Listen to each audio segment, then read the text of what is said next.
I am a former NASA scientific researcher. My division was in charge of studying deep-sea life in the world's oceans, both fauna and flora. Here are some facts.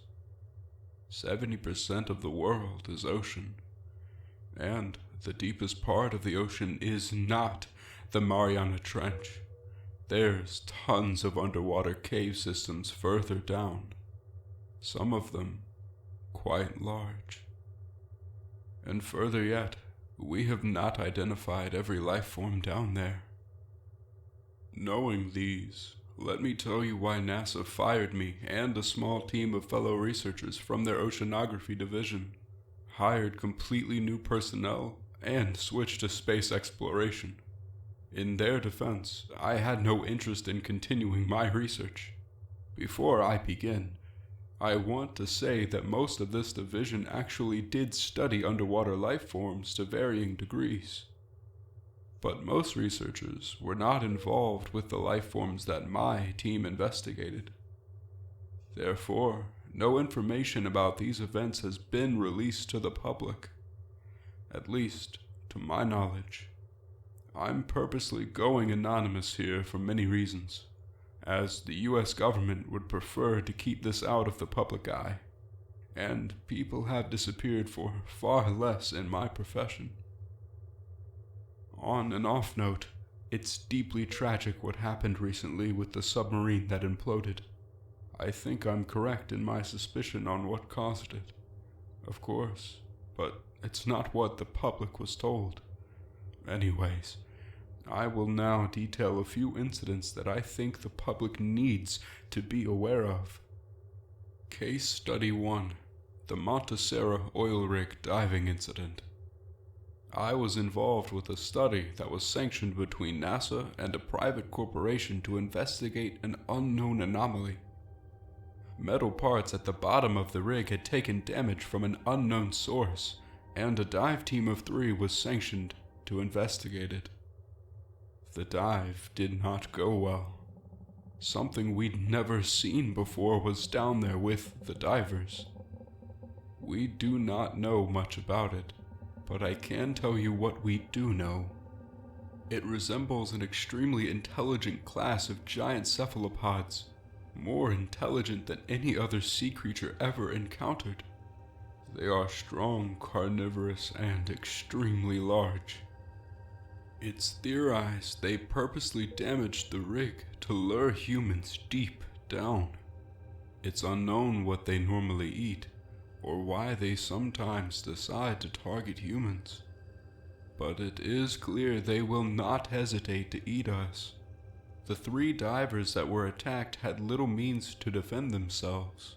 These cephalopods worked in unison, with an extreme understanding of human equipment. One cephalopod removed a diver's air tank from his back while another removed his fins. Their tentacles have extreme suction and can attach to any object. Dive knives did not appear to damage their bodies, where in the past, divers have been able to fight off Humboldt squids and other cephalopods with them. A second diver was choked by a cephalopod from behind, as another created a distracting light display with its body, showing they had an understanding of how humans breathe.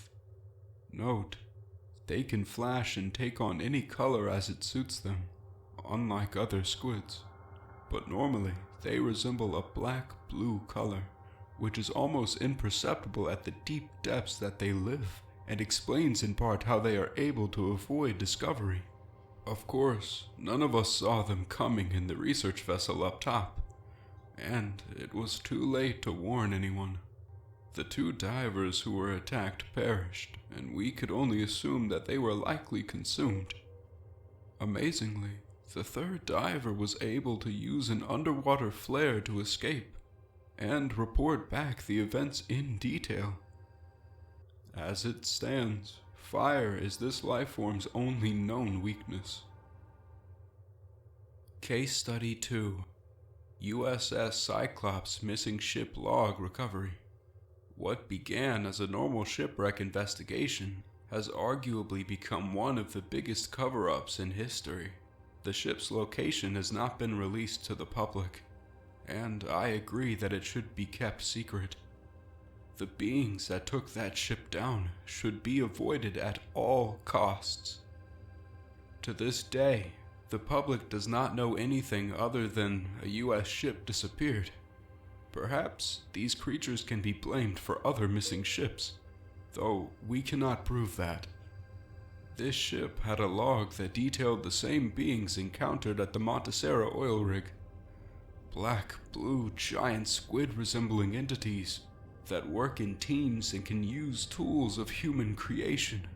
These cephalopods engaged the ship at night in a surprise attack and damaged it beyond repair.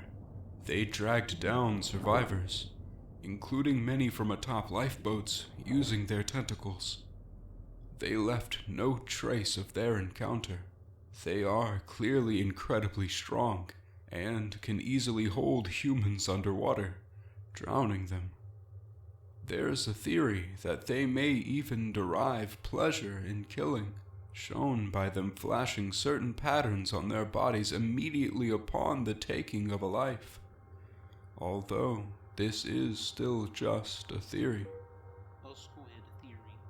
There are other incidents that I won't get into here. I don't intend to scare people by bringing this information to light. But I do think divers and people who are interested in using submersibles to investigate the deep sea need to be warned. These creatures normally stay in very, very deep water, and there's only a few incidents of human interaction.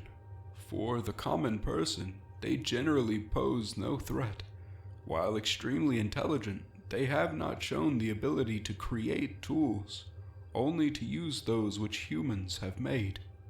It is likely that they only go after humans when they are unable to find sufficient food sources in their own environments.